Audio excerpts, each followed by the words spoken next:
Welcome back, everyone. In our first game of the day, Gambit beat Fnatic, and I'm here with Lee Smith and Martin Official Lunga to talk about how they did it. And let's start at picks and bans.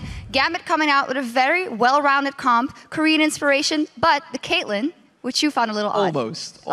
Almost, yeah. I mean, I wouldn't say I found it odd, but at least Kog'Maw would have been the preferred pick over in Korea, especially with Nami, because yes, you lack some mobility on the Kog'Maw, that's why you have Nami to help you, to peel for you. Caitlyn can survive on her own, and also, I think the reason he actually picked Caitlyn was because he wanted to be more safe versus Lucian in lane, first of all, in case they got into 2v2, and also because he was afraid of the Shyvana or Yana shockwave combo coming towards him. If he was Kog'Maw, if he didn't have flash, he would just be caught by it and die. And it showed because it was Gambit that moved, made sure they stayed in that 2v2 lane swap, made sure they didn't get initiated, go 2v1. So they made sure they stayed in that 2v2.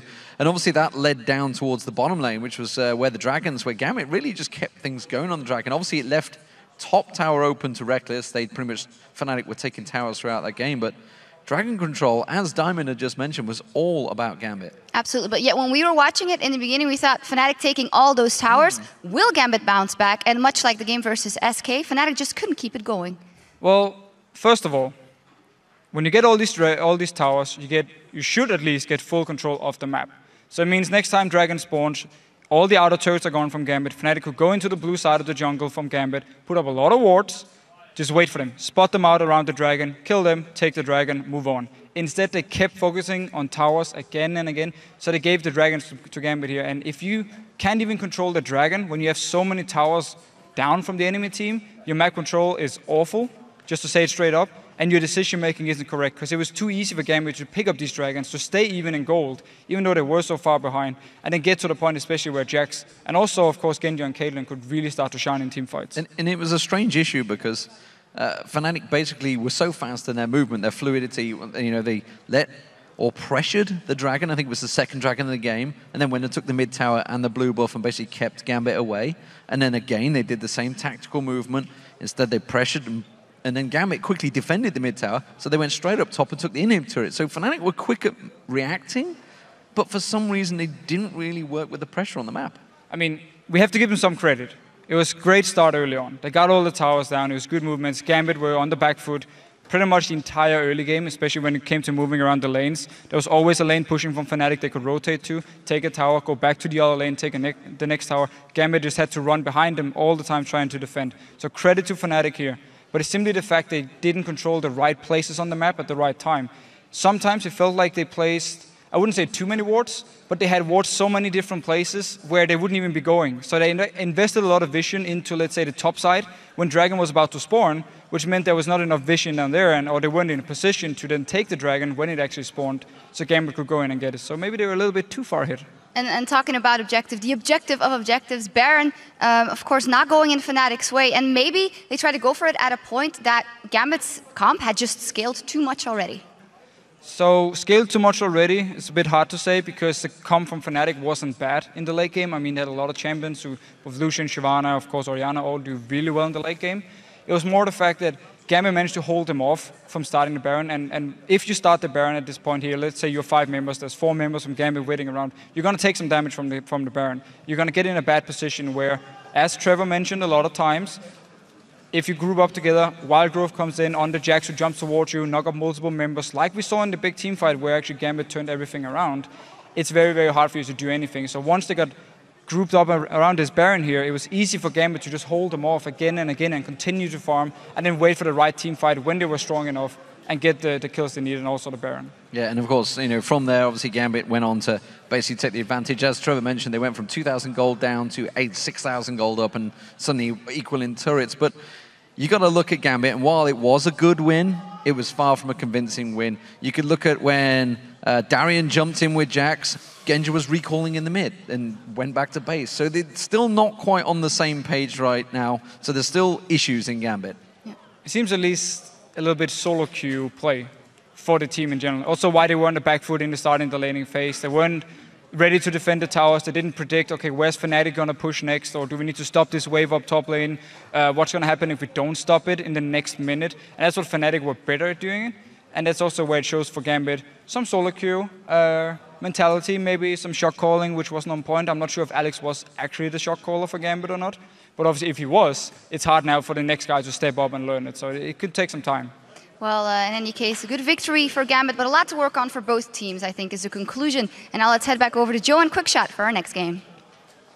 Thank you very much, Shock. So let's get into it then as the Copenhagen Wolves face the Super Hot Crew. These teams had a 2-2 head-to-head record against each other in the spring split, and they both needed to re-qualify for the summer split here after the Wolves finished in 6th and the Super Hot Crew finished in 7th. Now, last week the Wolves didn't have the greatest of starts with their new players Airwaks and Woolite. So yeah, last week the Wolves, they pulled in some new champions and some compositions that personally just didn't hit the mark. I think it boils down more to execution and individual ability more so than their theoretical approach. So to give you an example, when playing their Yasuo knock-up based composition with Zyra, with Lulu, with Yasuo, they just didn't execute team fights well enough to take advantage. And truthfully, YoungBuck did not look too great on Lulu. He played it twice last week, left me wanting more. Now, the Wolves really need to work on their team fights, but not just that on that one composition, because they were lacking in 3 of their 4 games last week. The lone exception was their win against Millennium, and even that was only because of Airwaks on E flanking. Early and leading up to those points, they were struggling very hard. And the Super Hot Crew, on the other hand, looked surprisingly good. They ended the week 2-2, having taken down both Roccat and Alliance, but then they gave up games to Millennium and SK Gaming. In the mid lane, SELFIE really looks to be a bigger presence this split. He's expanded his champion pool at this level and has also had the chance to play Yasuo. Yeah, so his Yasuo game was absolutely fantastic. He destroyed Alliance almost single-handedly, and it's clear why so many people banned this champion against him. I expect that trend to continue. Yes. Importantly, we do have to note that last week he also played Yasuo, Kayle, and Kassadin. We've also seen Twisted Fate. Don't forget that we've seen him on Fizz during the promotion tournament as well. So I'm very interested to see which champions he'll play this week, and considering how poor he played towards the end of the split, that's a very positive upswing. I just think the biggest improvement for the Super Hot Crew stems from their laning phase to their mid-game play. They've just improved immensely since the spring split, and they gave us the most exciting game of the week, in my opinion, when they pushed SK Gaming to the absolute limit in the very last game of the week. So I want to see if they can keep that positive swing, keep that positive trend, and still play together well enough here in week 2. Both of these teams found themselves on the brink last split, but managed to fight their way back in the summer promotion tournament. With new players on both sides, could come down to the squad that's got the most synergy. Super Hot Crew are a bit of a random team like us. Like, they can do really well or they can do really bad. It depends on the day, it depends on the picks, it depends on their mood. I believe they can be a good team, but they need the time. Yeah, I think they're gonna be better in like 4 or 5 weeks. We can be very strong the one day and weak the other day, so it's probably going to be a match that is determined by the emotions of the players. They were a lot better before, I think, and they've lost 2 of their playmakers, and that's pretty bad. Their replacements are actually really good, but I think for Given Amazing we're like above everyone else, where these guys are like on the level. Their strength is pretty much Airwaks. He's a pretty good guy, and he knows when to do stuff, but you need time to synergize with each other.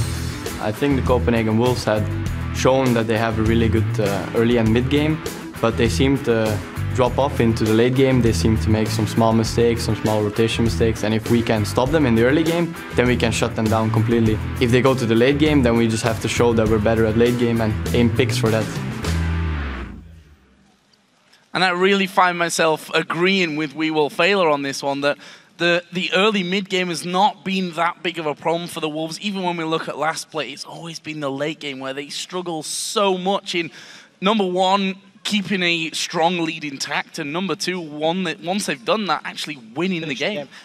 Interestingly, this split from the games we've seen in the Super Hot Crew, the early mid game is now their strength as well. I'm not entirely convinced by their late game play, so they squandered a little bit against SK. We'll see how they handle themselves against the Wolves. Well, we're getting closer, so let's check out the starting lineups of this one. On the blue side for the Copenhagen Wolves is YoungBuck in the top lane, Airwaks in the jungle, cowTard in the mid lane, and the duo of Woolite and Unlimited. And of course, on the red side, it is the Super Hot Crew, with Mimer in the top lane, Impaler in the jungle, SELFIE playing the mid lane with MrRalleZ, and we will fail as your AD carry and support. Let's go ahead and check your votes for this match. Looking at the numbers, your opinion is that the Super Hot Crew are going to win this one by 63%. A very close vote compared to what we've been seeing over the last week. And I think looking at current form and how things have gone down, pretty accurate. Yeah, based on last week's performances, I would also give them a 2-to-1 odds in this particular victory. Super Hot Crew have shown they've played different compositions, played different selections of champions,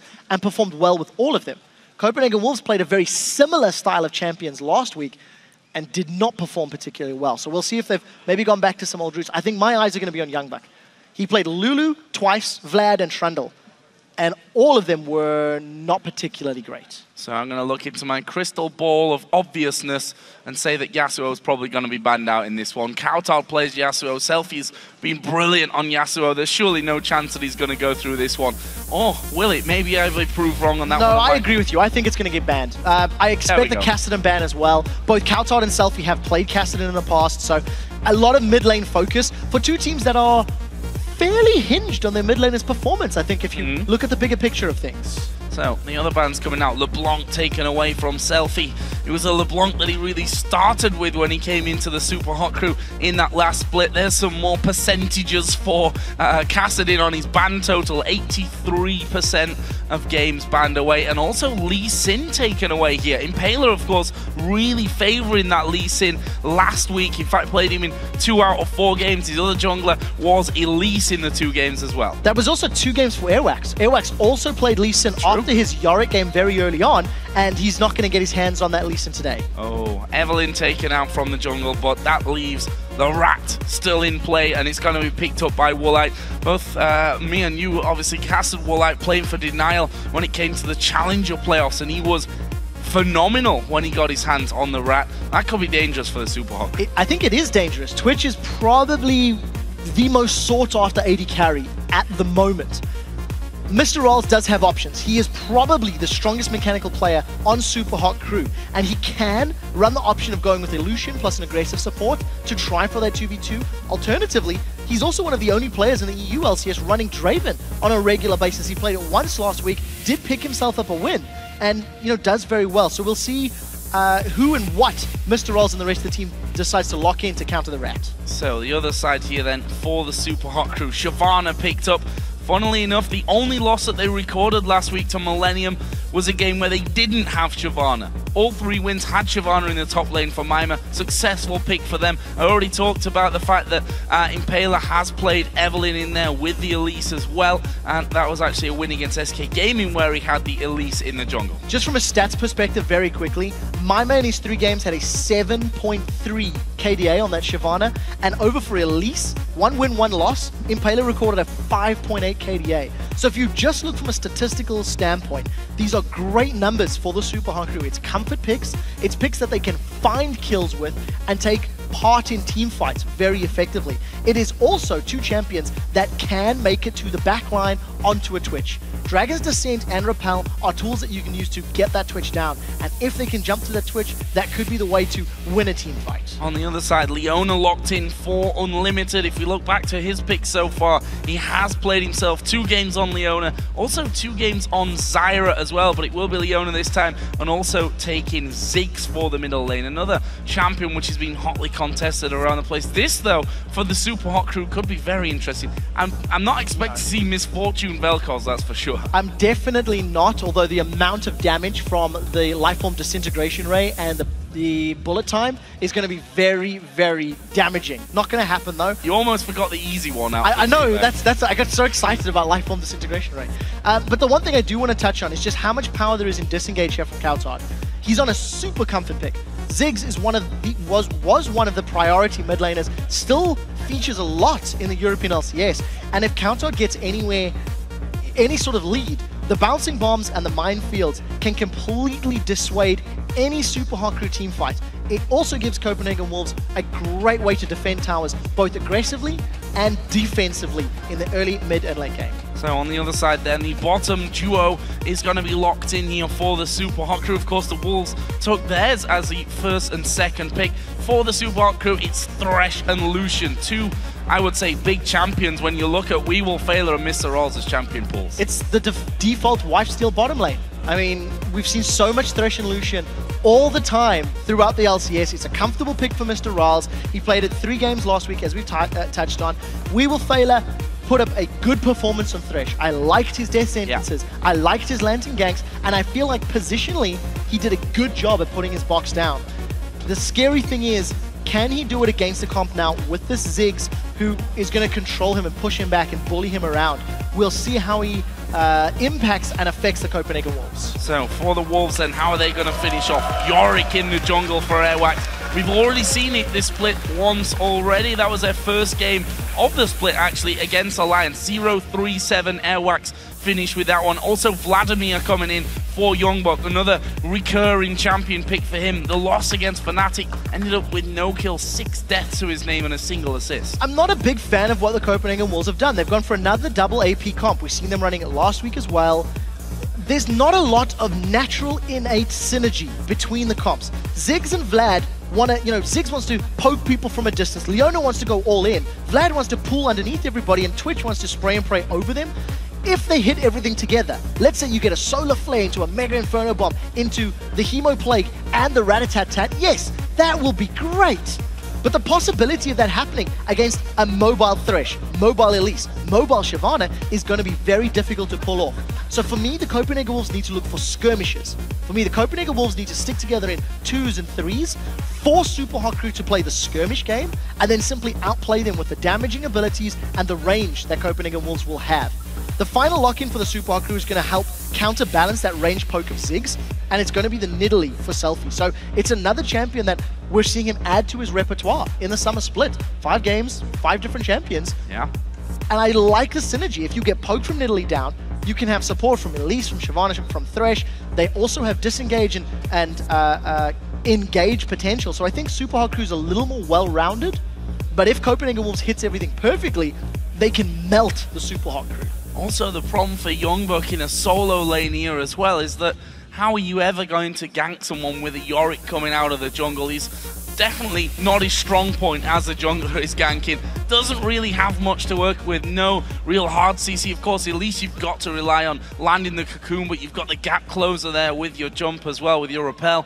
Very, very interesting from this one here for the Copenhagen Wolves. Obviously feeling like those champion picks that they had before and weren't successful with still have a very real possibility of working out. Airwaks is very comfortable on this Yorick. If he gets into a situation where he can counter jungle, something Fisher and I were talking about earlier in the day, he can deal with those 1v1 junglers, but as you've highlighted, weak ganks means it's going to be on the other laners to make their presence felt. Well, picks and bans are complete, so did you guys change your mind at all about this matchup? Let us know. Tweet to us with hashtag CWWin or hashtag SHCWin, and we'll track your votes to see what you think. Figure that one out. It was a very close vote from LOLesports.com. It really was. 63-37. It was not exactly, defining. But I do want to say that I think the Copenhagen Wolves have an advantage in the Twitter vote because there's this 1 character less. So theoretically, more people should be able to vote more frequently because of having to type 1 less character. I'm not sure that's how it really works. I'll be honest with you. We'll find out, though, because I'll be coming up here in just a little while. We're going to get into game for our second match of Week 2 here in the European LCS Summer Split. It's the Copenhagen Wolves taking on the Super Hot Crew. Now, there is one thing that I do want to touch on when we do get to these mid to late game team fights. If Airwaks finds himself in a position where he can put down that Omen of Death on cowTard or Woolite or YoungBuck, those are all champions that can do pretty well. Once they have levels, once Vlad gets some CDR, if you get that Ghost, that second chance to put damage down, you could potentially turn team fights more so on that Twitch than anyone else. Either way, Super Hot Crew with a very strong level 1. They've grouped up. It's yellow trinkets all down the board, and it does look like they're going to be invading the Wolves jungle. Oh, We Will Failure saw that ward coming down. They put one down in the brush, and the Copenhagen Wolves, well, they've got Unlimited there, who can just literally double auto attack that one to get rid of it. So nicely done there from the Wolves in terms of position. There was a ward put over into the red buff as well. There's the vote. It's definitely swung here a little bit. 71% to the Super Hot Crew. It was 80-something just a second ago. So we have some Wolves fans going in. You were right, maybe. Yeah, I told you, you can get more typing out. I do want to just quickly highlight that at the level 1, you notice Unlimited put a point into his Q, the Shield of Daybreak. So MrRalleZ and We Will Fail already had a lane advantage with their setup. Lucian and Thresh will do much better up until level 6 than a Twitch and a Leona. Now that they know the level 1 ability, I'd love to see MrRalleZ and We Will Fail going in for more poke, going in for more harass. Unfortunately, it's probably not going to happen because it looks like a lane swap will be taking place. So another red side duo lane heading top for today in week 2. And Unlimited Woolite then will be left in the bottom side of the map, and because of those switches, we are seeing, at least on the Super Hot Crew side of things, that Mimer will be just going in with his old buddy Impaler in the jungle, trying to soak up as much experience as he can in that jungle area rather than going straight into his lane. A little bit different on the other side though. We see actually YoungBuck went straight into the lane, instantly pretty much recalling out of this one though, and he's going to go and join Airwaks. Yeah, this is a little unfortunate for YoungBuck. He's missed out on some experience and shared experience rather. So already putting himself in the back foot. Vladimir is a champion that we know takes a while to scale, but we're going to see buff trades. So red buff secured for each of the respective teams on their side of the jungle. And because of the duo lanes and the way the duo lanes have set themselves up, it does mean each team will steal their opponent's blue buff. So nothing really gained, but nothing really lost in this trade as far as the junglers are concerned. YoungBuck, tiny bit behind. It does look like Super Hot Crew have the option to go for that 4v0 push in the top lane, and the same option is available to the Wolves. So we're going back to this buddy system, 4v0 for the time being.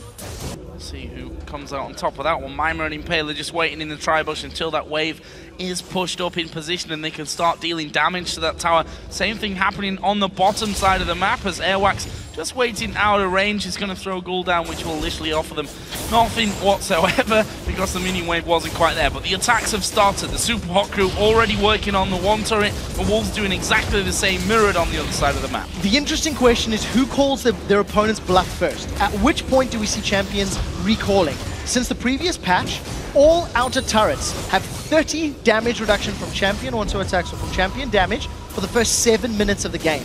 So there's no actual advantage to pushing bottom or pushing top in this particular trade. Impaler's the first one to recall from the top lane, that's the jungler, and we'll notice it's YoungBuck recalling from the bottom lane. Towers should be traded pretty evenly. I'm expecting that top one to go down. Yes, just denying as many creeps as possible.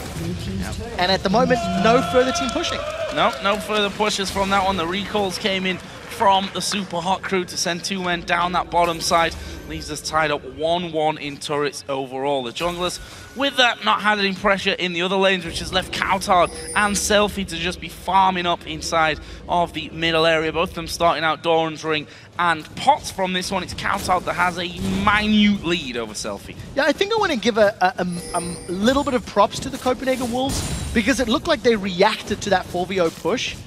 And it was Super Hot Crew that had initiated it. It was pretty clear from Mimer and Impaler's movements through the jungle and across the map that that was their goal and their objective. They pulled it off. Even though YoungBuck lost a tiny bit super early on, it's not exactly like it's game-changing. So Copenhagen Wolves did fairly well to read that situation. And what I really like is Super Hot Crew have planned their first 5 minutes of gameplay against a team who are famed in the EU LCS for doing the best lane swaps.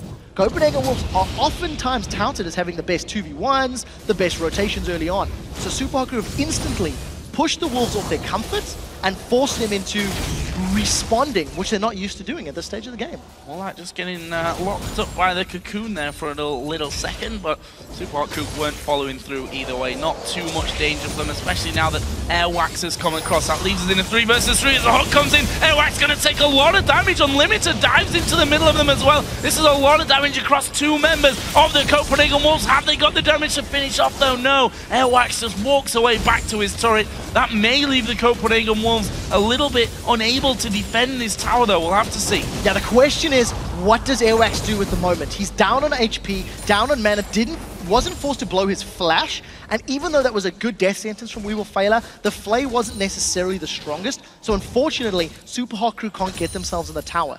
The biggest thing to note is that Lucian, being played by MrRalleZ, is getting the solo XP and solo farm in the top lane against YoungBuck's Vladimir. Because Vladimir is not particularly strong in the opening stages of the game, there's no pressure or presence for We Will Fail to be there to babysit him and protect him. So I think there's a smart play for Super Hot Crew to get their carry in a strong position at this early on. Good read from cowTard there, though, to back away from that mid-section of the mid lane. I say good read, and he's, in the end, still got a lot of damage coming his way. Spear lands as well, but it's not got the damage with just that single Doran's ring in there that they would have needed to finish off the kill. Either way, good damage. Forces him away after using his ultimate as well. Is this a time to go for Dragonflame? They don't, of course, have their AD carry around, though. So with a champion like Elise, you can juggle the tower aggro between your Spiderlings if you have the support of the rest of your team. But I think without an AD carry, it becomes very, very risky.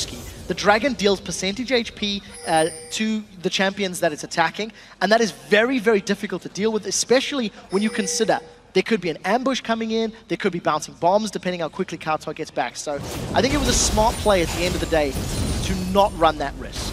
Leaves the Copenhagen Wolves, though, slightly ahead in this game. 400 or so gold is the total for them, coming from the lead in the CS that they have, which is YoungBuck 30 to 19 CS over Mimer. Mid lane, not really much of a difference there, especially after SELFIE just sent cowTard back packing, and although he's coming back now into that bottom lane, into that mid lane, the AD carries is where the biggest difference, though, between them is going to be lying, although that is not really much of a difference either. It's not massive right now. MrRalleZ is actually behind his opponent, even though he's had a solo lane, even though he's been relatively unpressured by YoungBuck's Vladimir. He's a couple CS down. Now, we're not exactly painting a too bad of a picture because there's only 3 or 4 CS, right? But the cost is that Mimer's only recently got himself some levels and got himself some experience. Vlad was pulling further ahead, but I think this is going to even itself out, and we'll see how Super Hot Crew handle themselves. I'm anticipating We Will Failure to join MrRalleZ now that we're hitting these level 6s and now that we're getting the potential for Airwaks to come for those ganks.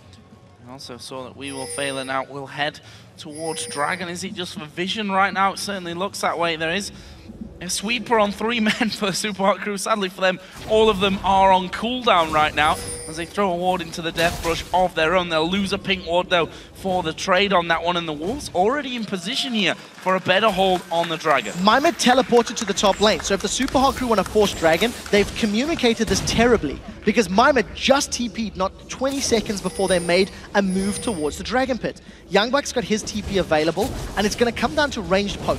If cowTard or SELFIE get better bombs or javelins on their opponents, then there is engaged potential. But it's all going to depend on that long-range Q. SELFIE is a little out of range, and Copenhagen Wolves will have to do this one 4v4, potentially 4v5 if YoungBuck joins the fight. It's going to go to half HP. Airwaks taking all the damage here, and the bomb not really doing anything. Impaler actually will repel out of the damage of that one. Woolite using Pray and Spray at the front, which is not even called that anymore, but you get the picture. And now MrRalleZ will be chased away from it. He is headed back to his inner turret in that bottom lane, will in fact get behind it. The ghoul's not enough to stop it. Either way, that Dragon didn't go down amongst all of that one, and the Super Hot Crew have managed to fight for position. Yeah, they've defended it off. Now the Copenhagen Wolves are trying to make the best of a bad position. That's a flash on We Will Failure. Oh, cowTard getting the Sunlight heal from Woolite as well, but I'm not sure it's enough for him to actually escape, but that's some good damage back. Impaler does manage to get the kill. He's got the ultimate in there as well. Now they want Airwaks. First blood did come down as We Will Failure gets another one, and this is a whitewash. The Super Hot Crew picking up 3 kills. They come back straight up and take a Dragon as well. Absolutely perfect execution from the Super Hot Crew to punish the Copenhagen Wolves over investment. Not only did you see Leona moving away from the team fight, this is a 4v3. YoungBuck decides not to teleport in. He had it available the whole time. Unlimited can't offer anything from this range, and he's only got 300 HP. So coming back into this fight this late in the game was a poor decision. Copenhagen Wolves chased MrRalleZ so aggressively earlier on that is what cost them all of those kills. It cost them the Dragon, and it's given Super Hot Crew a great lead this early on. The kills falling, 2 of them to We Will Failure, funnily enough, which will put him a little bit ahead of his opposite number. A couple of assists in there for the AD carry, 3 for SELFIE in that mid lane as well. The top laners, of course, remaining pretty quiet through all of that, and they continue to farm their way up in this top lane. YoungBuck now reaching that fabled level 9 point with Vladimir, where he's going to be feeling a lot more comfortable. That could still be nullified here, though, if Impaler gets in the right position. YoungBuck actually going to come around the side. Airwaks is trying to get in as well to help, and Impaler was spotted, I think, early enough to stop this from happening. Yeah, there's enough wards as well that Airwaks and Impaler are aware of one another's positions. And Copenhagen Wolves just feeling the pressure of that early game, feeling forced to make a play. Airwaks chased so aggressively on MrRalleZ that now he needs to make up for it. And that was what we talked about. The ganking power of a Yorick is not particularly strong. He couldn't hold a Super Hot Crew member down long enough to get a kill. But you can't deny the fact that Airwaks on Yorick will offer more in a team fight. He can get down those different omens, the W, which I believe is the omen of Pestilence, which will slow down his opponents in an AoE. And if he can use a good omen of death, like I said on Woolite, maybe cowTard, that can turn team fights. But unfortunately, Copenhagen Wolves need to get in a position where they are together for that to even be relevant or to matter. Yeah, cowTard was already running away when he got his ultimate from Airwaks that last time and weren't really able to do anything with the ghost of him. Meanwhile, the Super Hot Crew here gonna go deep to try and get some wards down. That's a strong spear onto Airwaks, will take away half of his health. And they tried to get the ghoul down there to give him the protection from it, but a little bit too slow on the reactions. Actually, only one single ward being put down by the Super Hot Crew, and now they start to move towards the mid lane with a big team of 4. I want to give some props to SELFIE. He's farming very effectively against cowTard on Ziggs, on a champion like Nidalee, who needs some time to get effective at farming, especially if you want that wave clear. So pretty good job up until this stage of the game, and he is landing some of those crucial javelins, from the Dragon Pit to landing it on Airwaks at the red buff, etc. And SELFIE's going to need to keep doing that because he doesn't have AoE to play with. Unfortunately for cowTard, forced to use that Mega Inferno Bomb just for wave clear, and it will defend the tower, to be fair. So, you know, props to him for succeeding in that little play. Super Hot Crew looking maybe here for a steal on the red buff. Airwaks knows that they're there. They saw the ward coming into the red buff pit itself as the Solar Flare used onto SELFIE. Unlimited's gone in, but honestly, there was no follow-up there from the Wolves. Woolite had flanked around from the bottom lane, but still they were unable to do anything with it. There is a red buff smited away by Airwaks, so they keep a hold of that. That was very brave play from the Super Hot Crew. Mimer did not have his teleport. MrRalleZ was nowhere near. That was a 3 versus 4, and the Super Hot Crew's confident play forced Copenhagen Wolves to smite that red buff, so it's not in Woolite's hands, which is what they wanted it to be. So, aggressive play by Super Crew. They get away from it, get away with it this time, but I do think they need to be a little careful, be a little wary, because if Copenhagen Wolves have been able to turn, maybe if that Solar Flare had been used on multiple members of Super Hot Crew instead of just SELFIE, that could have been a lot scarier, that could have been a lot riskier. Oh, YoungBuck's getting hammered here in the top lane. Mimer going very aggressive onto him. The pool will be used. YoungBuck used his ultimate as well, but he took a lot more damage than he was really expecting there. That Cutlass coming in handy for Mimer. Airwaks a little bit slow to react. Impaler also not the quickest to get involved, and it seems like quite a few of them were caught off guard by quite how much damage he was able to do. Meanwhile, cowTard here in the mid lane going to be under a bit of pressure as YoungBuck comes around as well, but he gets back to the safety, or is it safety behind that tower with Impaler hanging around? Looks that way, he's headed south. So Moby boots on YoungBuck, thanks in part to the 2 kills he secured earlier in the game. He's obviously got his Sightstone and that Targon's Brace that he's working towards, the face of the mountain rather he's working towards. But what I like about his play is from very early on, YoungBuck has been in a position to help the bigger picture of his team. He was helping Mimer earlier on defend against the duo lane of Copenhagen Wolves. MrRalleZ hasn't needed babysitting, so YoungBuck has been roaming and pushing around the map. He was there for the dragon fight. He flashed over and started it. He's there for the red buff steal.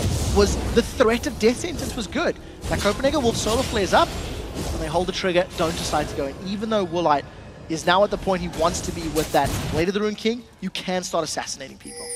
We'll see if he can get in a position to do that one, though. MrRalleZ is up until now not being called out, but that's kind of easy to fall away from and forget about when there's a Twitch on the other team who all of a sudden appears right next to you or behind you in worst cases. But it's MrRalleZ that's controlling that lane, and now the Super Hot Crew are moving in for the second tower kill of the game. Unlimited and Woolite, the 2 to try and hold it as the bomb is going to come through. That will do damage to literally no one apart from wiping out the minion wave. So defending the towers again. cowTard is forced to defend with his abilities instead of sieging, because of the fact that Yorick offers very little presence in lane, Leona needs big team fights to offer presence, and YoungBuck on Vlad has been non-existent. He's had the teleport available, but has not used it for any sort of team-based play at this stage in time. That was a great lantern, and that is why I like We Will Fail on Thresh. He does seem to have all of the right things down at the right time.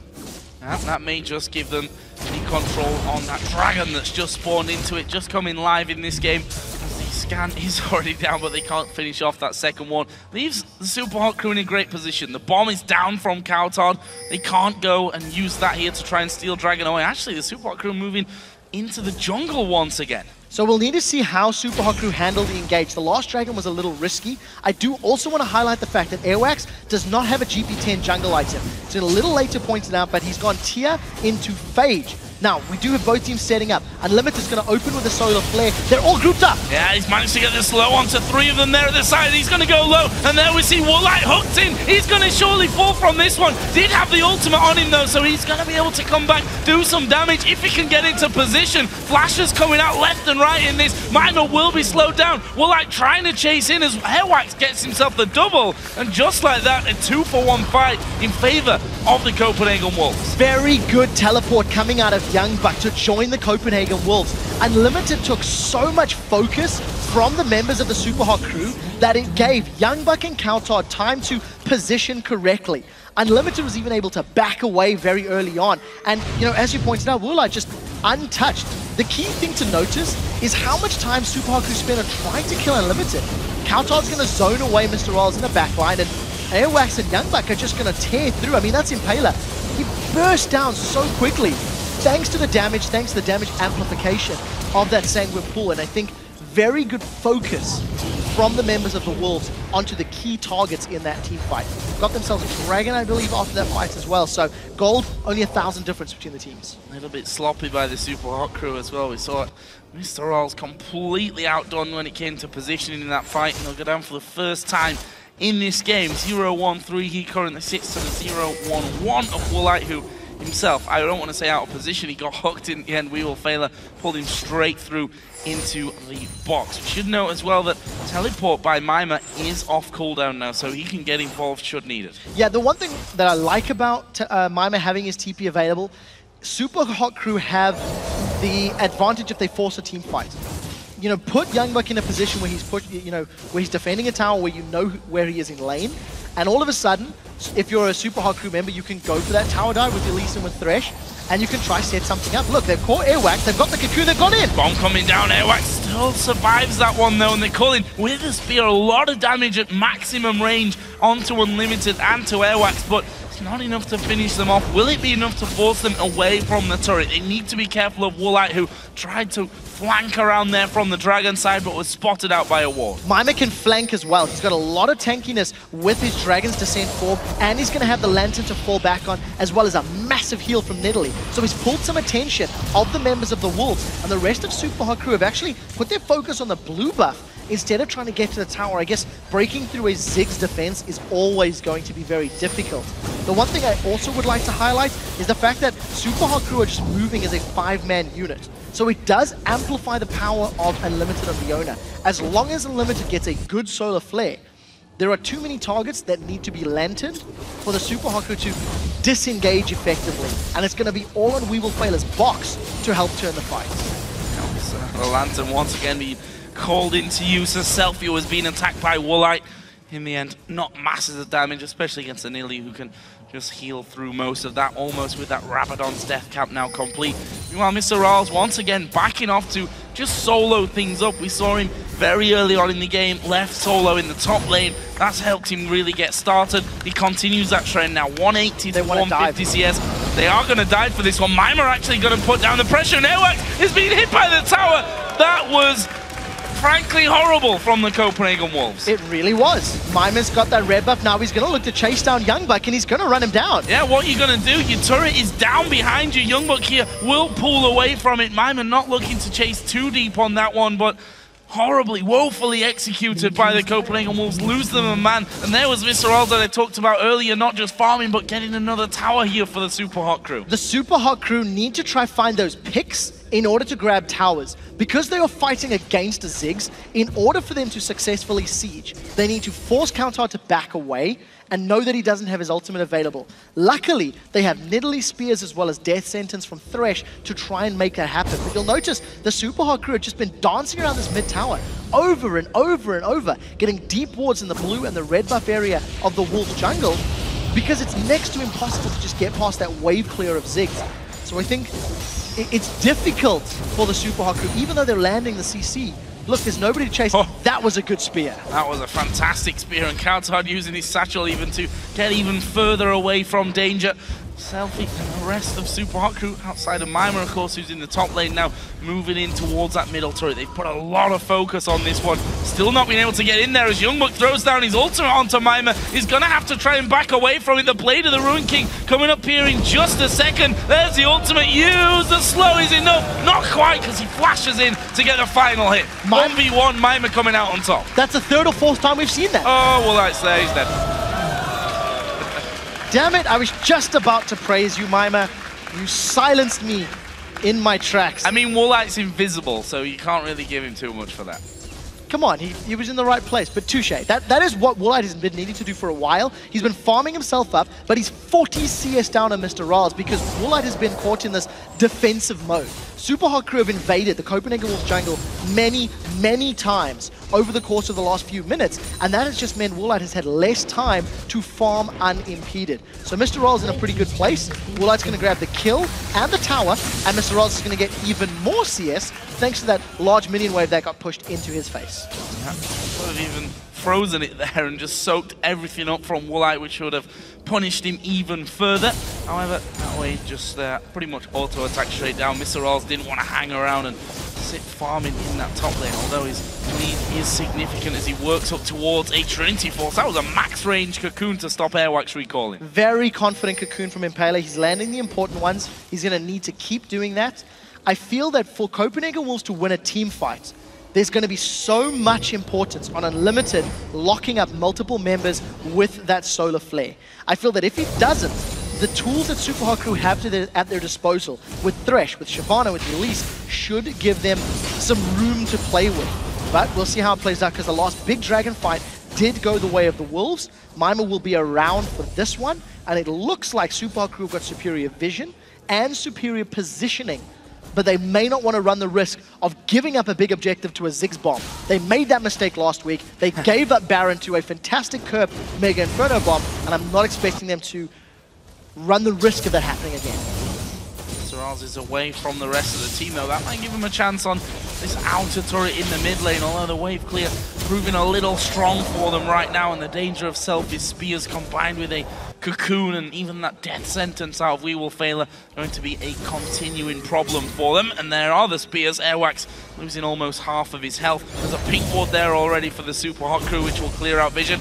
Is that the signal to go for Dragon? I think so. The Copenhagen Wolves not anywhere near it, but as you mentioned, cowTard has his ultimate. There's no vision. It would need to be a blind steal, and I don't think he's even going to risk it. No, not this time. So secure Dragon, thanks in very large part to SELFIE landing a good javelin toss. And Copenhagen Wolves didn't want that.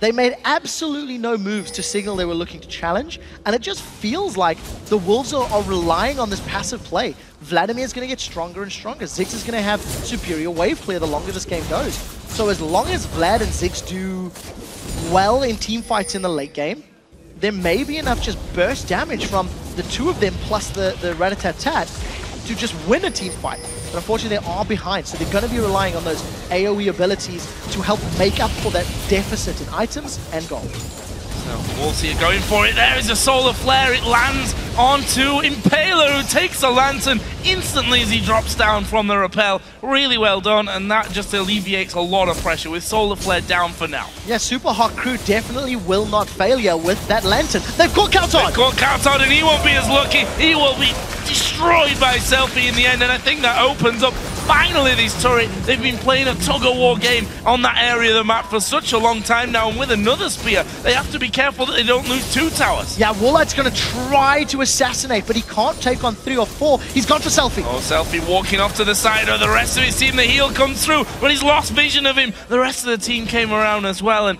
just not enough damage there to finish off. We will fail using flash and the exhaust in that one, but I fear for this turret. Yeah, the turret can't be defended unless YoungBuck goes for an all-in. There's not the greatest wave clear without cowTard being there, and thanks to a brilliant death sentence from WeWillFailer onto cowTard, they grab 2 towers. Super Haku are going to look to keep doing that for the last inner turrets, get some deep vision, play from the sidelines, play from the wolf camp, play from the white camp, look for a spear, and then follow it up for the tower. It took a long time. Super Haku spent 10 or so minutes in that middle lane, and they're starting to get to the point where now Vladimir is getting more and more terrifying. So Super Haku have to be very careful not to underestimate the damage and the presence that they're going to have. Oh, Impaler going to get slowed down here. We'll have the option of a repel or a flash, but the poison really hammering away at him. Summon a heal was used in the end by MrRalleZ to keep his teammate alive. This turret surely going to go down with this wave, though. Yeah, very good ward coverage there from the Wolves. Committed, got the flash out of Impaler and the heal. Grab themselves the tower as well, so pretty good. They've caught cowTard! Oh, cowTard getting hooked in. That's terrible for him. Ultimate used out of Airwaks very prematurely. Also, we did see the ultimate out of Vladimir as well. That won't be a kill brought in as the repel is used by Impaler to get away from the rat inside of his own jungle. Yeah, cowTard needs to dodge those death sentences. He's been too far forward. Woolite's going to sidestep the javelin toss, but no tower pressure yet, as the rest of Super Haku have responded well to this engage. Look for WeWillFailer. He's trying to get in position.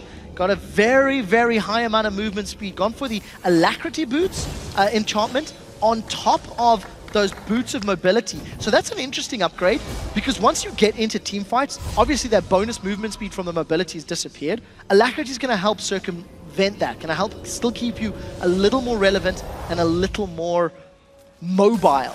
So I like the pickup, and WeWillFailer has definitely done a lot for his team in this first 30 minutes of the game.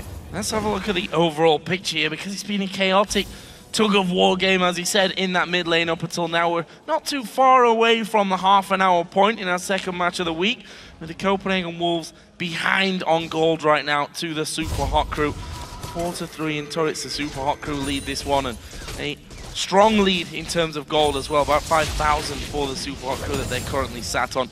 The Wolves need to do some legwork, let's call it, here in the next minutes. Yeah, I agree with you, but they do always have that power of Ziggs. Super Hot Crew have taken so long just to get a single tower in that middle lane that it now becomes even more difficult, because you don't have as many angles to play from when you get to the inner turrets and then the inhibitor turrets. So in order for Super Hot Crew to actually get towers and actually win this game, they're almost forced to find picks, and Woolite's caught WeWillFailer. There is the rat coming through. Blade of the Rune King going to be used. The Solar Flare will join as well. It's actually cowTard in the end that picks himself up. The first kill of the match for him. It's unfortunate for WeWillFailer just to get caught out, but that is what I think Woolite should have been doing maybe earlier on. He had the Blade of the Rune King available. Super Hot Crew were roaming around the map so much that there was the opportunity. And I still feel like the Copenhagen Wolves can pull this gold deficit back. They've got the champion composition that can make it work, but they've just got to be very, very, very careful in those big 5v5s. Because if they do commit to a full-on 5v5 and just get out-positioned by Shyvana and Elise, and they lose, for example, Woolite, it's going to be quite difficult for cowTard to stay alive and keep everyone away from him. So, small gold lead now. 5,000 was much bigger 10 minutes ago. 30 minutes? It's much less impressive.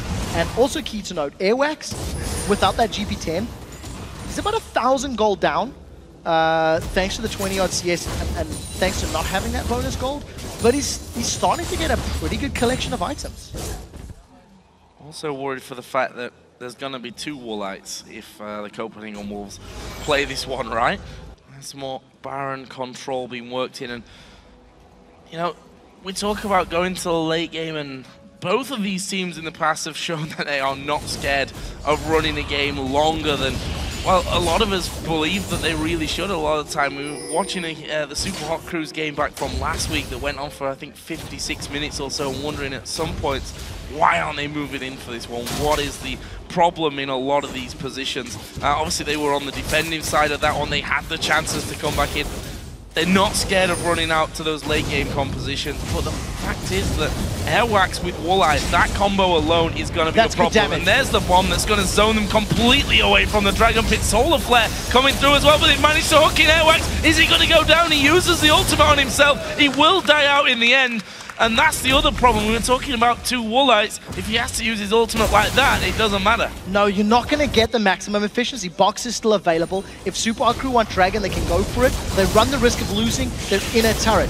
Dragon has been dropped very, very quickly. Remind me to talk about Mimer split pushing in a few minutes. We'll see how Super Hot Crew handle this. Because they killed Dragon so quickly and they've responded, let's look for the crowd control. Failer has landed some very good death sentences previously. He's going to look to swing it up and wide again. Oh, it's a good play onto YoungBuck there, who's going to be hooked in as well. He's going to pull, but I'm not sure it's enough to get him away. Flash will be, though, but there's a Dragon diving over the wall. It was, in fact, the spear from SELFIE, which secured them the kill just after that. The Copenhagen Wolves had a little bit of map play to try and go for that inner turret, didn't get it, and in the end, they lose the Dragon. They also lose 2 men. Yeah, the thing is, Copenhagen Wolves are still split up in the jungle. If Super Hot Crew can group together or find somebody, this could be even worse. Well, we do see the SELFIE's going to throw a spear in a second, doesn't connect, but look at the difference. You've got Unlimited over by the red buff, he's split. Copenhagen Wolves have got pretty good vision, but the Super Crew undecided. They've now caught Airwaks. Oh, they've caught Airwaks out here, who's only just come back into this one. Impaler going to dive forward. Has he got the damage? The Cullen not quite got the range. It will if Airwaks turns around, which he does, and SELFIE now on a killing spree. They've got free reign on the inner turret as well. Copenhagen Wolves needed to have backed away. They stuck around and they split up. Copenhagen Wolves chased a kill super early in the game against MrRalleZ, gave up 3 kills, gave up Dragon. Now they've milled about in the Super Hot Crew jungle. Airwaks has been caught because, I mean, let's be honest now, Airwaks should have known they were there. The rest of the team had spotted they'd been playing the dancing game for a few minutes, and unfortunately, he just finds his untimely demise. It gives Super Hot Crew now a very good tool to work with. I want to expand on my Mimer split pushing point because he hasn't done it. He's 1v1 YoungBuck often leading up to that point. That's very good damage, but Mimer has not been applying tower pressure with this Shyvana. If he did, it would force Copenhagen Wolves to respond, which would open other objectives for the Super Hot Crew. So now with Super Minions, let's see if Mimer's going to have the tools to do it. Well, it is a problem here for the Copenhagen Wolves. They also lost a bit of the jungle on the bottom side of the map as well. As the Super Hot Crew evacuated, the wards going down towards Baron now as well, which, well, the Super Hot Crew have probably got still a few visions, most of them probably nightmares of starting off the Baron and against the Ziggs on the enemy team. Of course, referring back to that Millennium game and the great steal that came out of Kerp. Not something that they'll miss, oh, you'd hope so. Not a second mistake that they'd make in 2 weeks. I would like to think not.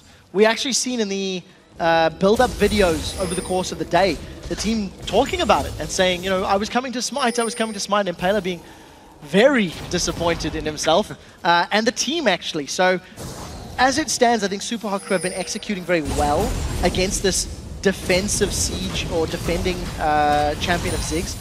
But unfortunately, as we said, you can never ever discount that wave clear. So Super Hot Crew continually just need to find those picks, and every time they have, they've capitalized. So cowTard, just don't get caught. That's key. Do not get caught. One spear can change all of that. If we look as well at Nidalee, SELFIE, 305 death cap. He's got himself the Zhonya's Hourglass, a Void Staff as well on top of his Athene's Unholy Grail start. That is a lot of pain that those spears bring. I'm so happy to see Mimer finally split pushing properly. He's getting down to this inner turret. The rest of Super Crew, they're caught, and that's a lot of damage from Woolite. Lantern coming out though, and we say a lot of damage, but we always somehow discount the fact that Nidalee's heal is massive as a Solar Flare comes down, only really slow in 2 of them though. SELFIE will get knocked against the wall, and there is the heal once again coming out. Mikhail's Crucible was used that time, and look at this. Mimer is split pushing this time around. The Super Hot Crew have bought enough time for him to take the inner tower. And Super Hot Crew can immediately roll to the top lane. They have Mimer in the bottom with minions. There is a massive wave in the top lane that is filtering down to that inner turret, and Mimer can 1v1 YoungBuck no problem. So Copenhagen Wolves have sent probably the wrong person to defend this. Teleport's not available yet, so YoungBuck's also going to be held back from that regard as well. So, will it be a deja vu moment here for the Super Hot crew? The ultimate of cowTard is up. It's come too early. It's too early for them this time. The Super Hot crew will be happy to see that ultimate already being used, but still the damage from cowTard raining in. Doesn't matter. Super Hot crew got Baron. Unlimited's going to fall down. Airwaks off to the side will give his ultimate to Woolite, but it's not going to matter too much. Airwaks himself going low, and Mimer is just hammering away on the rat, stopping Woolite from being involved and even killing him in the end. There's Airwaks going down. 3 for nothing for the Super Hot crew, plus the Baron. This should be a game. There are so many people on Super Hot Crew's side. Along with the Baron buff and the fact they have super minions in that middle lane, this should give them all of the map control they need to close this one out. You'll see this 30-second death timer, so they're not going to go for the Nexus turret yet, but if they get this top inhibitor down and roll around to the middle inhibitor, which will respawn in about 15 or 20 seconds, that is going to allow Super Hot Crew just immense map presence. They've done such a good job at forcing Copenhagen Wolves' hand.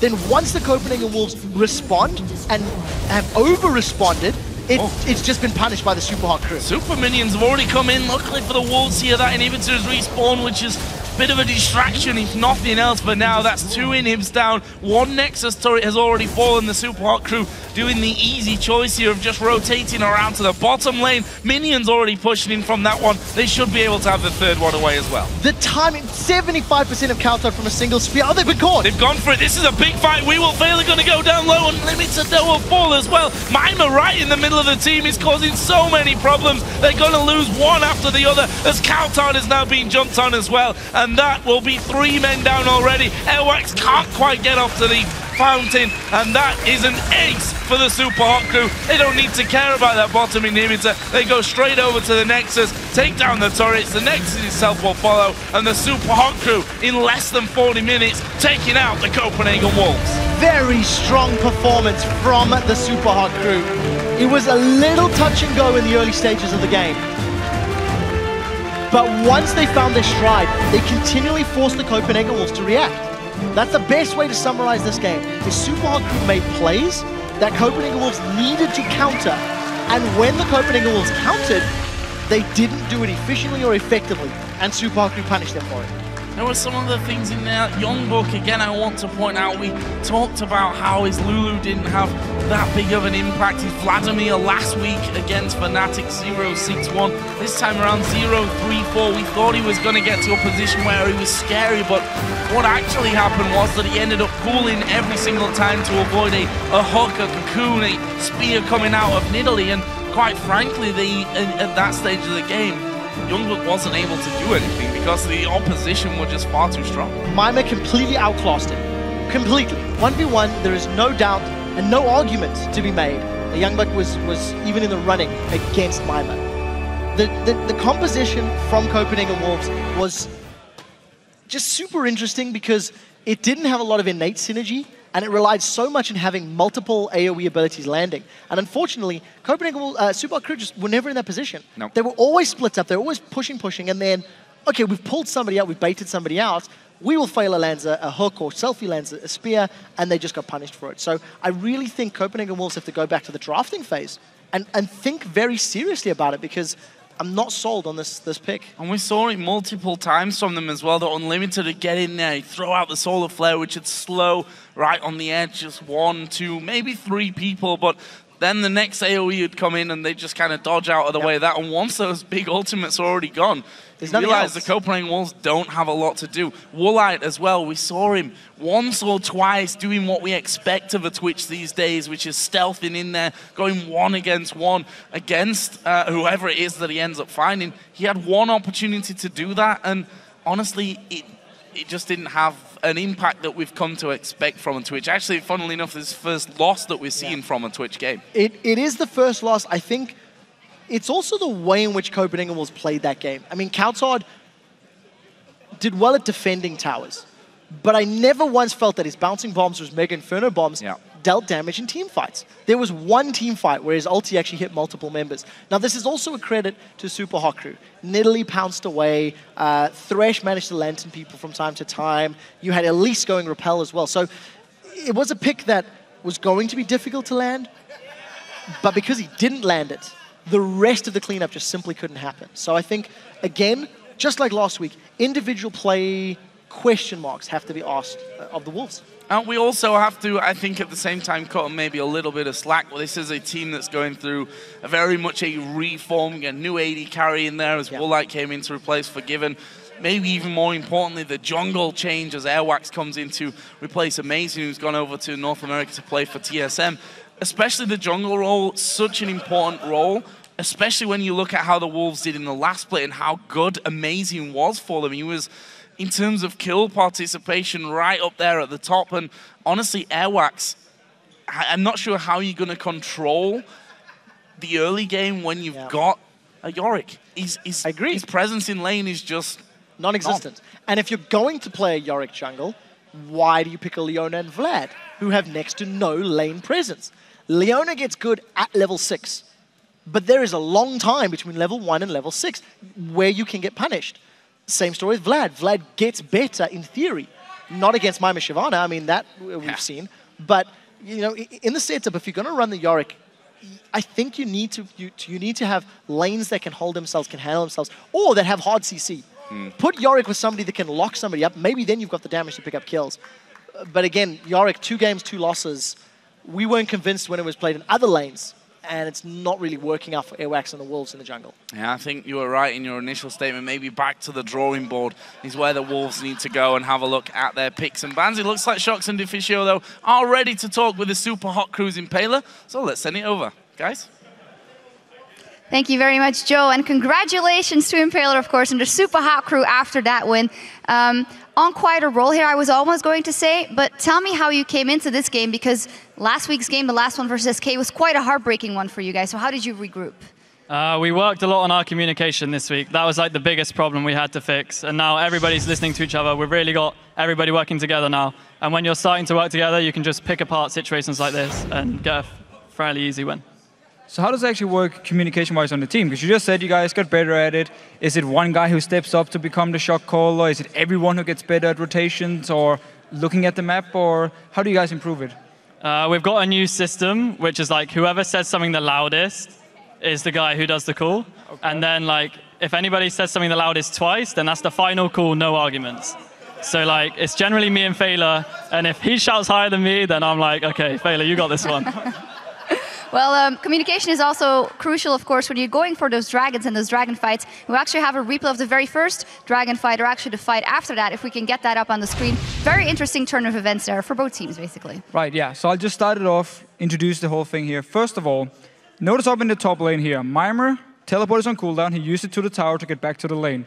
YoungBuck on Vladimir has teleport ready. So, Copenhagen Wolves actually make the right decision in starting the dragon here, because YoungBuck can teleport down to join his team. There are 5 members. Super crew will then have to back away with only 4 or take a very risky team fight.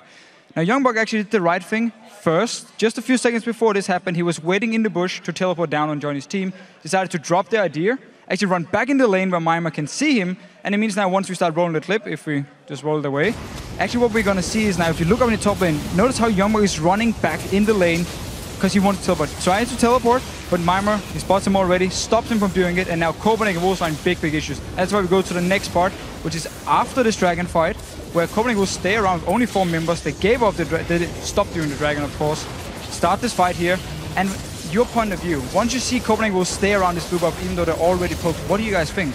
Mimer called from the beginning that you could cancel the ult in the first place, so we knew about the whole situation going into Dragon, and then it's like we just have to kite back and clean up the fight. So that was the call, kite back, Failer's there shouting, I'm there shouting, and then everyone just runs away and we win the fight. Yeah, a lot of shouting, and in the end you guys also take the game. Congratulations for that once again. Now, of course, I do want to ask you about week 5 of our LCS here in Europe, because we'll be going to London to the Wembley Arena. I mean, you must be very excited about that. Yeah, I can't wait to play in London, like 12,000 or whatever it is, people from where I live. It's going to be amazing. I can't wait. And I'm sure they'd be chanting your name as well. Now we're going to move over to social media, because earlier today we asked you to take your thumbs to Twitter and tell us which champion would you like to see played by a specific EU LCS player and why. And here are some of your answers. The first one is from @MrDarkin21, Curb Blanc. He really impressed me with week 1 with his incredible skills. That was really a sight for sore eyes. I mean, I believe he was 10, 0, and 4. And we also saw in the last bit when Curb got his hands on the Blanc, he would always do really well early game, apply a lot of pressure on the map. So I agree. I like to see Kerr playing LeBlanc. The second one is from @Mertruzo. I want YoungBuck to play Heimerdinger again. Not only did he played it well. And who doesn't love Heimerdinger? Well, would you have liked to have played against Heimerdinger in this game? I played against YoungBuck's Heimerdinger before, and that's just terror. Like, the turrets do so much damage, but what can you do, really? The third one is from @VictoryV32. Mordekaiser by Overpower, so we can see the Master of Metal again, and played by one of the best European mid laners. I 100% agree on the Mordekaiser. It was one of the things I really loved about Rocket in the start of last split, all the new picks. I want to see it again. Bring out the Mordekaiser, please. And then the last tweet is from someone we may know, @FroggenLol. I'd like to see Anivia play Froggen, #LCS. Well, Froggen is on the stage right now, so maybe we see something. It's seriously the only thing he ever talks about.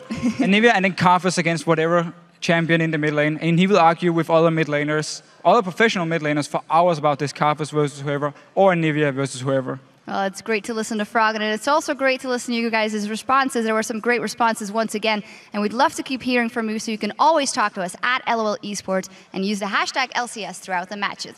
As a reminder, you can catch more League of Legends action after our games, as the European Challenger Series starts up right after our last game with Ninjas in Pajamas and Alex Ish versus the Unicorns of Love in a best-of-3.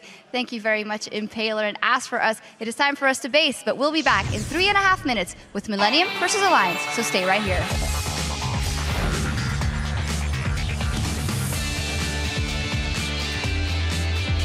I have a flank and Twitch is no flash. Twitch, they're really low. They're engaging. Just keep fighting, you're doing good. Just keep going. Twitch, go! That was it, guys. GG. Get cowTard. I will kill you, RalleZ. Penta! Lolo, my Penta 3 points! Well played, guys.